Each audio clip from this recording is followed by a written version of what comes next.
in a post on X, you said that there would be cuts and revisions, under this new budget that you are releasing. Some of that will have some impacts. What did you mean by that? And then what are some of those services that'll be impacted by this new budget? Yeah, well, I certainly knew what the city manager had proposed earlier this summer. Knowing that we were facing a budget deficit, he proposed a budget that had significant cuts and maneuvering to help us ensure that we're able to deliver on city services and address the gaps that we were facing. And part of his base budget proposal included cuts to firefighter overtime. And it also included zeroing out our housing trust fund, pulling from our reserves, and really I likened it to a Band-Aid budget.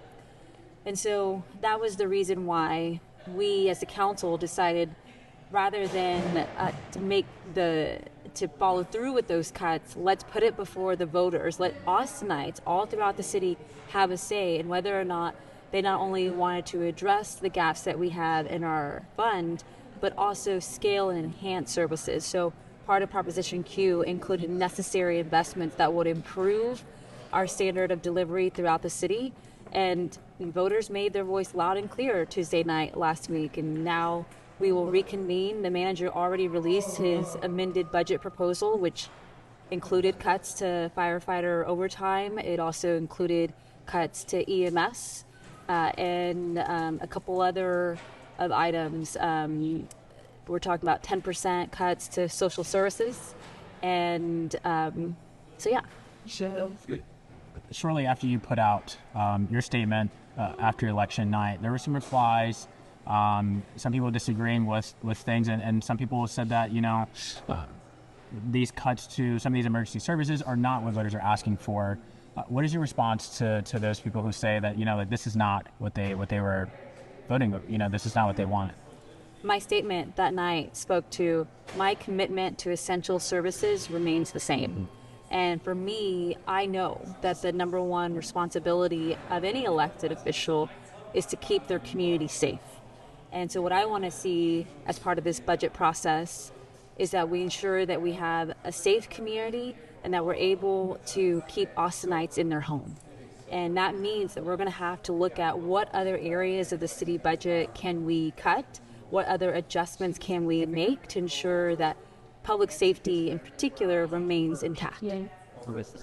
There's also some comments, some people feeling like, the way that the city has kind of spent its money has not necessarily been the most wise or I guess maybe in the best interest of its taxpayers.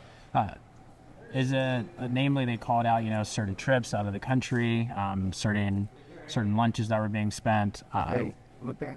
Is it fair to say that it's possible that the city, the city could have spent its money in a little bit of a better way? Well, I think certainly there are concerns about how the city spends its dollars. That was very clear. We heard it when the city logo was released. We had a lot of negative feedback around the amount on creating the new logo, and then as well as questions around city spending. One thing that I certainly have taken away from just hearing from the public is that we need to have more specific funding guidelines on city council spending, and that is a conversation that council will be having in a few weeks. And, make no mistake, as part of balancing the budget, I also believe that cuts to city council offices should be on the table. Just like we're going to have to cut from other departments, that doesn't mean that our own office budget shouldn't be cut. And I think you're going to see that conversation also move forward. On a more positive note, there are some appropriations that are being, the housing office, the Homeland Houses office, is receiving an increase in funding under this newly proposed budget. How important is that? I know, keeping this service strong and strongly supported is something that the mayor talked about, and this is something that is being proposed. Why is that so important? On homelessness spending? Yes. Yeah, the reality is that we have thousands of Austinites who are living unhoused throughout our city. And in order for us to effectively respond to homelessness, we needed a plan, and then we needed to fully fund that plan. We had a plan, we had a funding proposal that we put to voters, and now we have to rethink, okay, how can we ensure that the core components of a homelessness response plan moves forward, We certainly know where the investments are needed. We know what needs to be funded.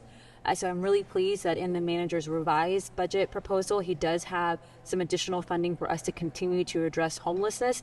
And that is key right now. What we know is that the state of Texas has Department of Public Safety troopers who are out here in Austin doing encampment sweeps without providing any access to a resource and instead providing citations. And, putting people in jail is not the answer. That only costs us taxpayers more money, both in jails, but also in hospital costs. So we have to have a response, which is why, the city launched their response, although it was independent and separate from what the state is doing.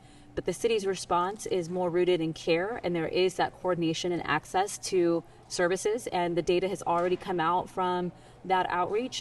David Gray, our homeless strategy officer, presented on how many individuals have been connected to shelter and to resources.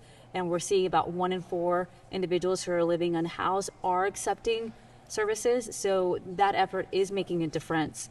But certainly the homelessness emergency is real, and it's one that will continue to be needing more resources.